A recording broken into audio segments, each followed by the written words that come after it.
Welcome back to my channel. ఈరోజు మీకు ఒక కొత్త రెసిపీతో మీ ముందుకు వచ్చాను. అదే చికెన్ ఫ్రై ఎలా చేసుకోవాలో చూపిస్తాను. చాలా ఈజీ అండ్ సింపుల్గా చేసుకోవచ్చండి మనం ఈ చికెన్ ఫ్రై. దీనికోసం మనం ఏం కావాలో చూద్దాం. దీనికోసం నేను చికెన్ తీసుకొని అందులో కొద్దిగా పసుపు, కారం, అలాగే ఉప్పు, జింజర్ గార్లిక్ పేస్ట్ ఇవన్నీ తీసుకుంటున్నానండి. ఇది చాలా ఈజీగా సింపుల్గా చేసుకోవచ్చండి మనం ఇంట్లో. ఇవన్నీ తీసుకొని మనం బాగా వీటిని మిక్స్ చేసుకొని ఒక హాఫ్ అన్ అవర్ పాటు పక్కకు పెట్టుకోవాలి.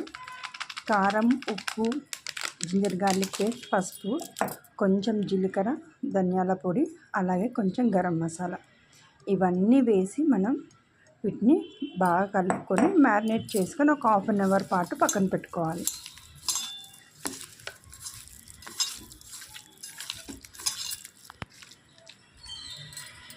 సో ఇప్పుడు ఇంకొక చిన్న ప్యాన్ తీసుకొని, నేను కొద్దిగానే ఫ్రై చేసుకుంటున్నాను కాబట్టి ఒక చిన్న ప్యాన్ తీసుకొని అందులో కొద్దిగా ఆయిల్ వేసుకొని మనము ఇది మ్యారినేట్ చేసి పెట్టుకున్న పీసెస్ అందులో వేసేసుకున్నామండి. దీన్ని లో ఫ్లేమ్లో మనం ఫ్రై చేసుకోవాలి. దీనికి మనం ఆనియన్స్ ఏది యూజ్ చేయాల్సిన అవసరం లేదు. చాలా ఈజీగా సింపుల్గా అయ్యే చికెన్ ఫ్రై అండి. ఇది చాలా ఈజీ రెసిపీ. ఇలా మధ్యలో మనం దీన్ని కలుపుతూ ఉండాలి. చూసారు కదా, మనకు పీసెస్ నుంచి కూడా ఆయిల్ అనేది సపరేట్ అవుతుంది. ఇలా మధ్యలో కలుపుకుంటూ చూసుకోవాలండి.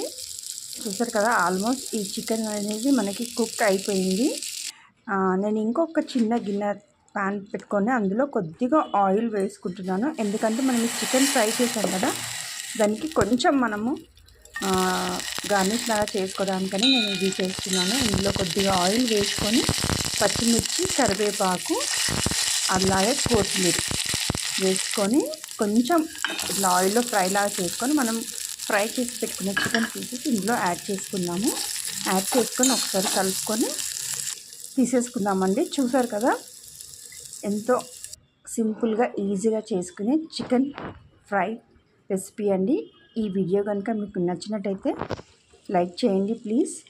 ఇది చాలా ఎమ్మీ టేస్ట్ ఉంటుందండి. Thank you.